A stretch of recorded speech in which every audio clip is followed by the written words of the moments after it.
¿Cómo están? Bienvenidos a Última Mirada. Bueno, tenemos elecciones próximamente.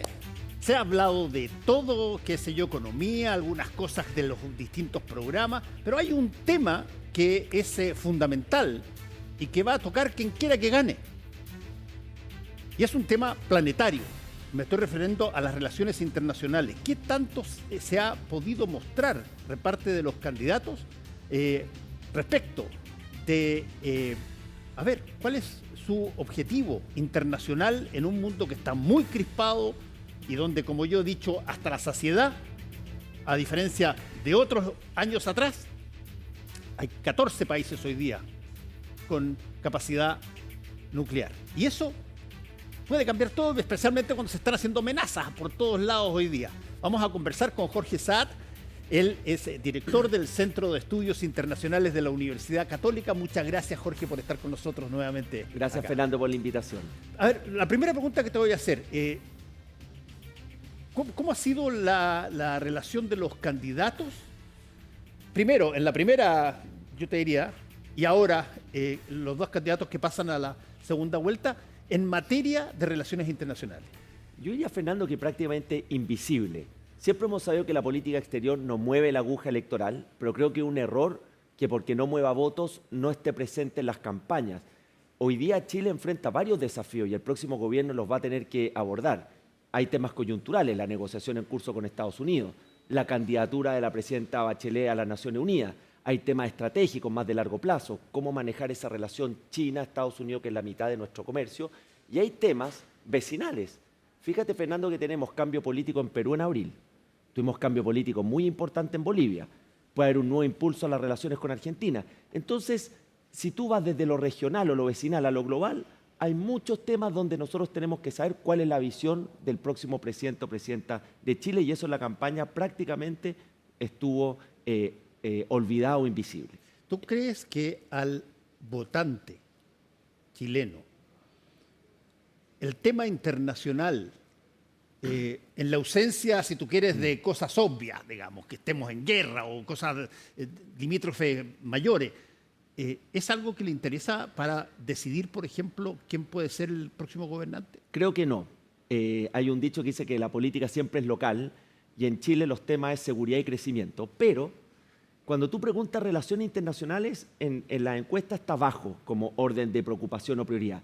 Pero cuando tú preguntas de seguridad, control fronterizo, claro, inmigración, están en el top. Y esos son temas también de política exterior, son temas de relaciones internacionales y en definitiva requieren coordinación con otros países para poder abordar temas que son cada vez más complejos. Ahora, hay un punto, Jorge, que lo hemos tocado varias veces acá y la gente que nos sigue me habrá escuchado al respecto, que tú tienes un cierto umbral para lo que en el póker se llama blufeo. Sí. Tienes un cierto... O sea, cuando se agarran Maduro con Trump y empiezan a tirarse cosas y que aquí... Ok, en algún momento dado todas las amenazas, todas las advertencias y todas las cosas de que yo voy a ir y qué sé yo acá allá, necesitan demostrarse porque si no pasan a ser básicamente palabras nomás.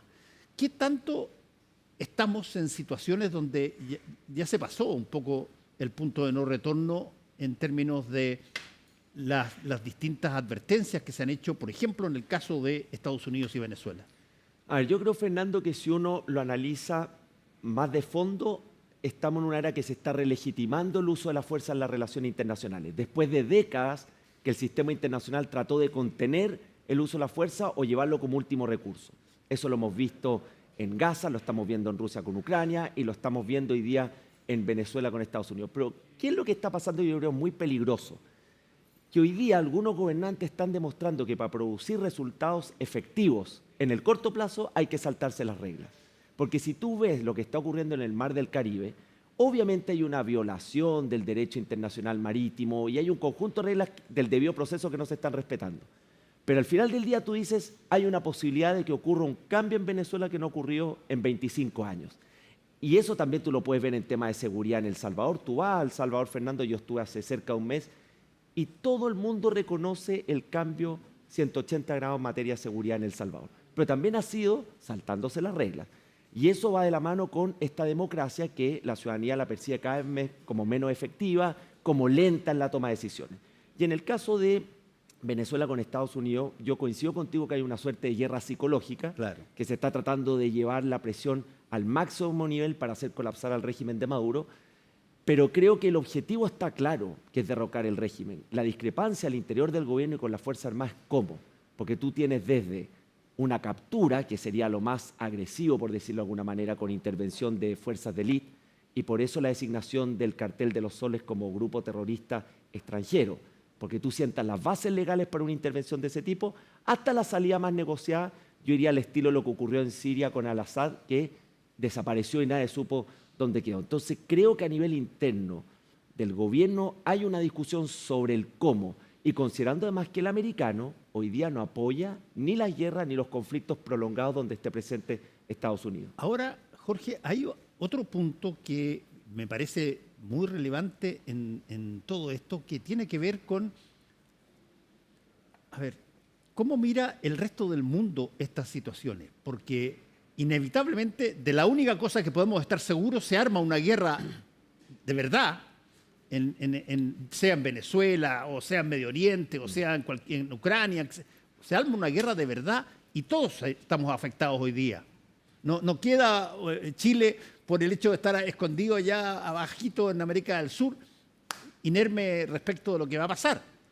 Hoy día no solamente tenemos inteligencia artificial Claro. por todo el país, por todo el mundo, qué sé yo, no, también tenemos conflictos que se trasladan rápidamente a cada país. Y tú mencionaste una cosa muy importante ahí al principio, que es que se está tomando en cuenta de una manera muy, muy alta el valor de la fuerza en el gobierno, más que el valor de los procesos democráticos, llamémoslo así.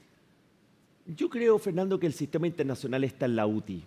Todo lo que conocíamos de este orden internacional basado en reglas, el derecho internacional, que ha sido muy importante para mantener una era relativamente pacífica en el mundo en las últimas décadas, después de la Segunda Guerra Mundial y con esa guerra fría que había polos de tensión muy marcados.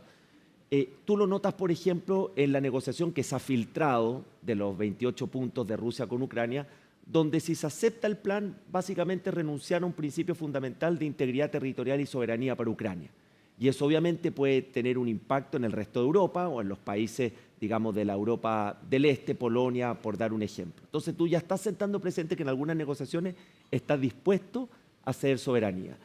Luego ves también lo que son las anexiones, en el caso Rusia, lo que está ocurriendo en Palestina con Israel, que tenemos este acuerdo del cese al fuego con algunas discusiones, pero en Cisjordania, que no es Gaza, sigue incrementándose la tensión y lo que está ocurriendo eventualmente una situación armada, aunque sea acotada, en Venezuela. Entonces, al final del día, esta erosión de las normas, que no viene desde hoy día, probablemente comienza el 2001 con la invasión a Irak, es una situación evidente, son reglas que hoy día no están dando respuesta y por lo tanto están llevando a la ley de la fuerza. El que tiene más poder, que no es algo nuevo, pero que hoy día se manifiesta de manera mucho más clara, es quien tiene todas las posibilidades de ganar. Entonces esos diques de contención hoy día están mucho más debilitados. Y desde ese punto de vista, Jorge,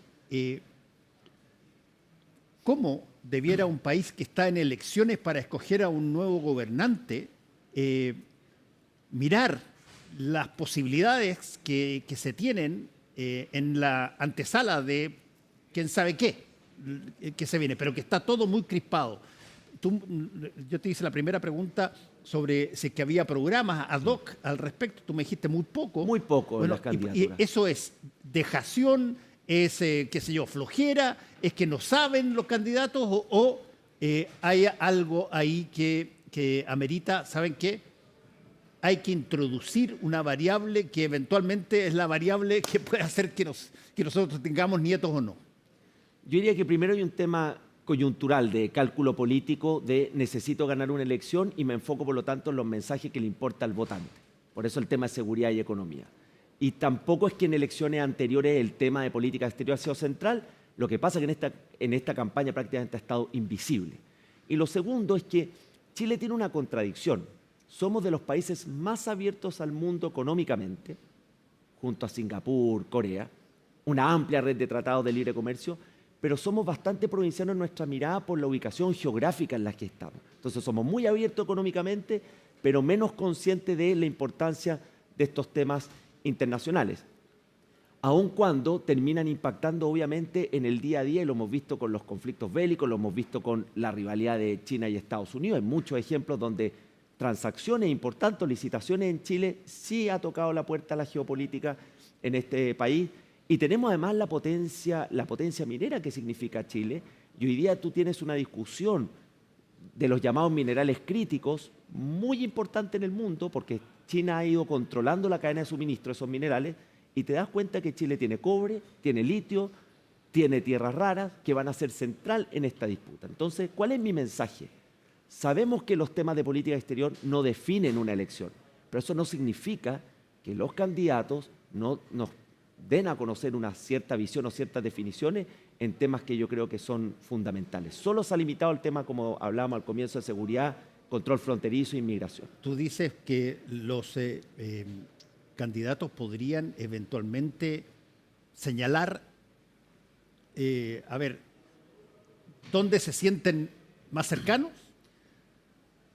Sí, a ver, es que es complicado. Eso es casi como volver un poco a la Guerra Fría, digamos. Claro, es que lo que pasa hoy día con Chile es que nosotros hacemos negocios con China, pero compartimos valores con Estados Unidos, si uno lo dijera así en resumen. Claro. Sabemos que nuestro principal socio comercial es China, pero los valores compartidos, democracia, derechos humanos, la visión occidental está obviamente con Estados Unidos. Pero pensemos en un próximo gobierno, sea José Antonio Kast o Janet Jara. ¿Qué va a enfrentar ese próximo gobierno en materia internacional? Rápidamente, la negociación con Estados Unidos, si no está concluida. Podríamos decir que una presidencia de Trump estaría más alineada con esta visión más trumpista, con esta visión de generar acuerdos bilaterales, claro, de Kast con Trump, como ocurrió con Argentina, con Ecuador, con Guatemala, El Salvador, con quienes ya ha cerrado acuerdos comerciales. Segundo, el tema de la candidatura de la presidenta Bachelet. Me imagino yo que el próximo presidente o presidenta se va a sentar con la candidata y decir, bueno, ¿cuán viable es esta candidatura? ¿Qué posibilidades tenemos? Etcétera. Luego tienes los temas vecinales. Perú, Bolivia, Argentina son temas inmediatos y que copan bastante la agenda política exterior. Y después ya tienes los temas, llamemos más de largo plazo, como lidiar con la rivalidad de Estados Unidos y China, donde este gobierno de Estados Unidos es más agresivo. En todas las negociaciones comerciales ha puesto en el centro de atención lo que ellos llaman la seguridad nacional y cómo contener a China, etcétera. Pero son temas que, aunque no estén en la campaña, le van a tocar a un próximo gobierno. Ahora, convengamos una cosa.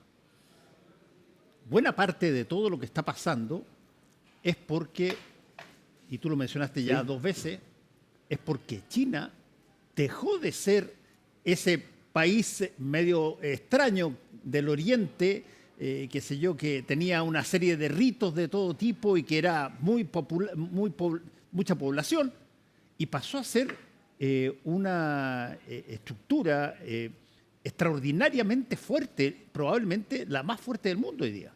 Ese otro de los signos de los cambios estructurales que vemos a nivel geopolítico, que es el ascenso de China. Hoy día Estados Unidos no está solo, no es ese poder hegemónico, lo sigue siendo en temas de defensa sin lugar a dudas, pero tiene esta competencia.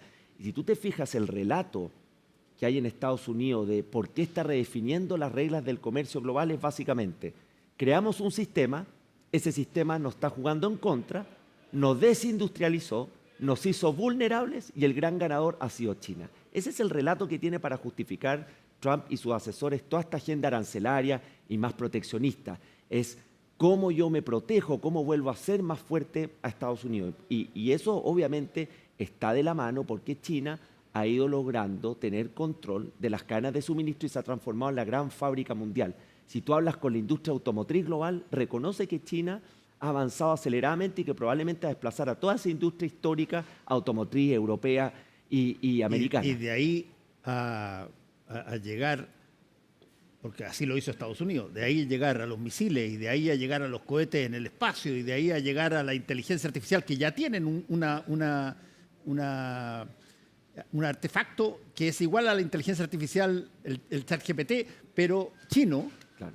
Bueno, de ahí a llegar a cosas que son determinantes Claro, esa es la gran competencia Queda tecnológica. un pasito chiquitito nomás. Claro, y que te podría llevar un desacople, una tecnología a la china y una tecnología a la americana, y que tú dirías, bueno, ¿dónde se ubican países medianos, pequeños como Chile Bueno, en esa ahí competencia? ahí hay un punto bien interesante en lo que estás diciendo, Jorge, porque acuérdate que el presidente Trump hizo una invitación a que las empresas que fabrican automóviles, cosas que los norteamericanos, los estadounidenses usan, se vengan a hacerlas en Estados Unidos.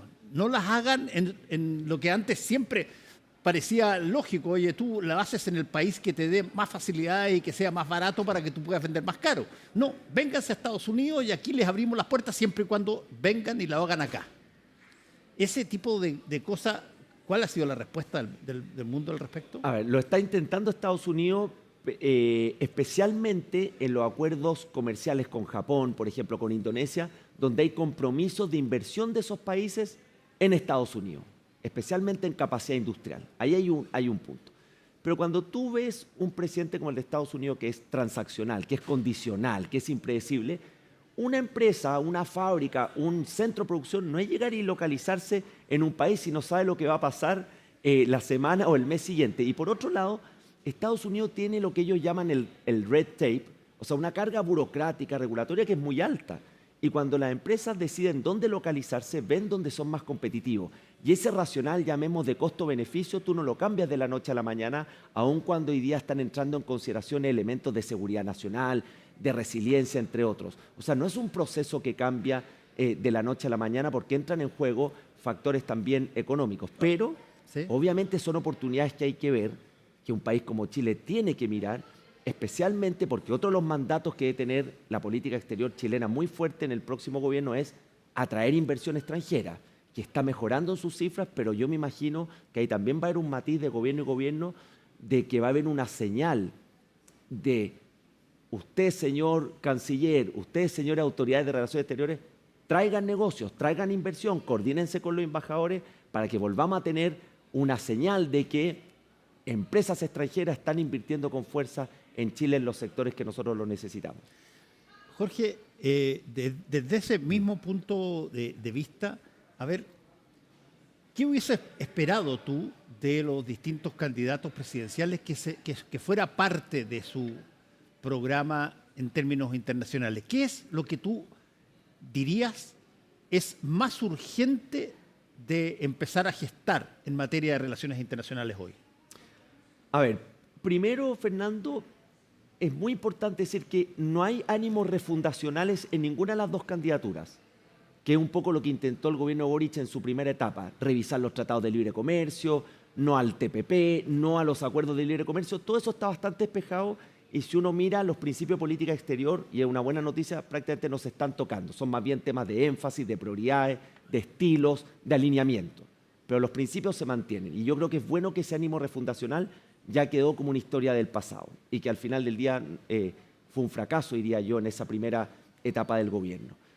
Creo que un próximo gobierno tiene que primero ser más ambicioso en la diversificación de su agenda económica internacional.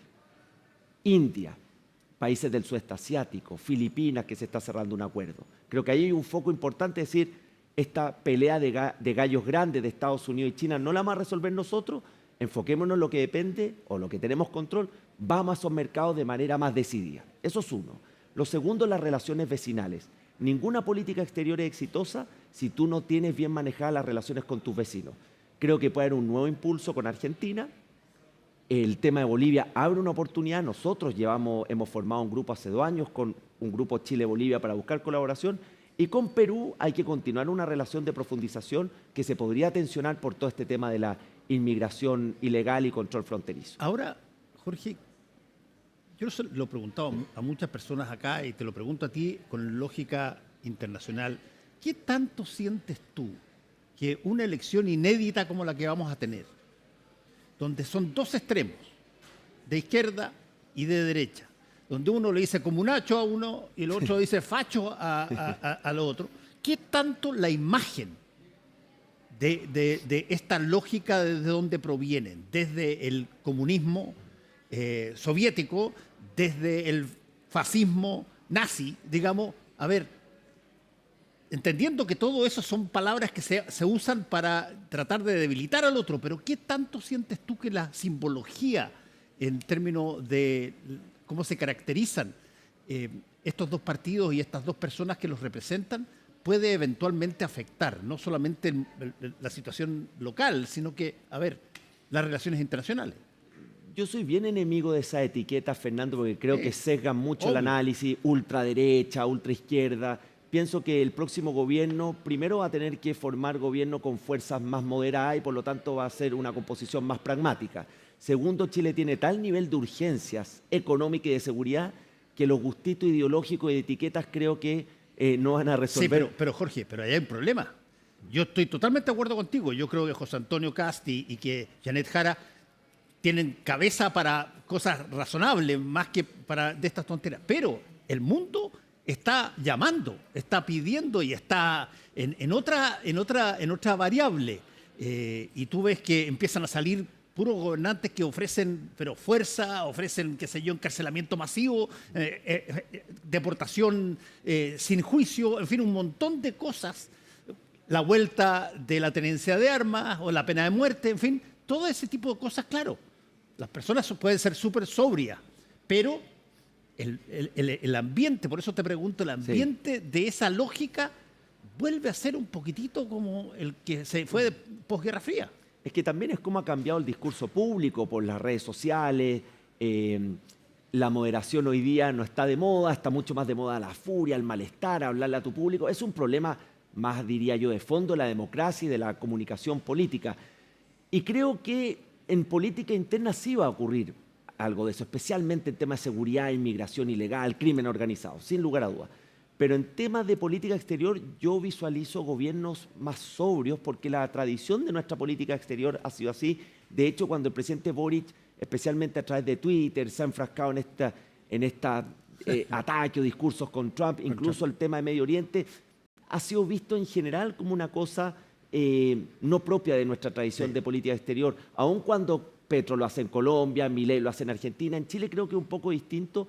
Y yo confío, yo imagino que la política exterior chilena va a seguir ese cauce y que los alineamientos, si un gobierno de Kast, por ejemplo, se acerca más a Estados Unidos o un gobierno de Jara se ve más proclive a China, van a ser más bien alineamientos constructivos, de discurso, de inversiones que puedan ocurrir, pero no me veo a una presidenta Jara anti-Estados Unidos y no me veo tampoco a un presidente Kast anti-China, porque ambos países son centrales en el interés nacional y creo que eso los candidatos están bastante conscientes. Sí, yo estoy de acuerdo contigo en eso. La única probablemente diferencia es que de repente cuando muchos países de un mismo continente o de un mismo territorio empiezan a tener acercamientos con unos y no con otros o empiezan a generar una serie de relaciones, de alguna forma te fuerza que tú te pares y tengas que, pronunciarte. Mira, en el tema de China-Estados Unidos, ese día del juicio final nadie quiere que llegue, porque ¿qué haría Chile en esa confrontación? Es muy difícil. Cierto. Pero sí podrían haber focos de tensión iniciales, creo yo, en todo el tema fronterizo, especialmente con Perú y Bolivia, si hay un discurso más duro con la inmigración ilegal, más duro con el control fronterizo, más duro con el crimen organizado transnacional. Ahí podemos tener probablemente intercambio de declaraciones de lado y lado más tensas, porque obviamente son temas fronterizos que involucran a ambos países. Y te lo pongo en, qué sé yo, texto extremo. ¿Y qué pasa si es que hay guerra con Venezuela? ¿Cómo se pronuncia el continente sudamericano respecto de eso, a tu juicio? Yo creo que ahí va a haber una distinción importante. Probablemente Chile apoye, depende del candidato, pero si es Kast, yo creo que va a apoyar. Lo dijo en el debate que él apoyaría una intervención de Estados Unidos mientras se cumplan ciertas condiciones y por lo mismo Estados Unidos está generando las bases legales de una eventual intervención militar. El tema de declarar un grupo terrorista extranjero le da el derecho a Estados Unidos lo que se llama la autodefensa colectiva, es decir, hay una amenaza a mi seguridad nacional y yo tengo derecho a tener una reacción armada frente a esa amenaza, a ese país. Entonces, creo que por ahí habría un apoyo más decidido, más claro. Y en el caso de Jara, creo que se iría más por el lado del multilateralismo, el respeto a las normas del derecho internacional, y eso claramente puede generar una fricción a nivel de gobernantes, porque creo que a nivel de ciudadano latinoamericano hay un amplio apoyo a que la situación de Venezuela tiene que resolverse lo antes posible, porque ha tenido un impacto político e ideológico y un impacto real, que es los más de 6,5 millones de inmigrantes venezolanos que están en la región y que sabemos que ha generado polos de tensión en muchos de los países. Bueno, Jorge Saad, el mundo está vibrando, no sabemos exactamente si estalla o se calma, pero está en un momento donde vale la pena tratar de entender muchos de estos procesos, porque, bueno, si no, el riesgo es que los lean, si es que sobreviven, nuestros descendientes más tarde y no de la mejor manera. Muchas gracias, Jorge Saad, por estar con nosotros. Gracias, Fernando, por la invitación. Y a todos ustedes, muchas gracias por su sintonía. Nos encontramos mañana.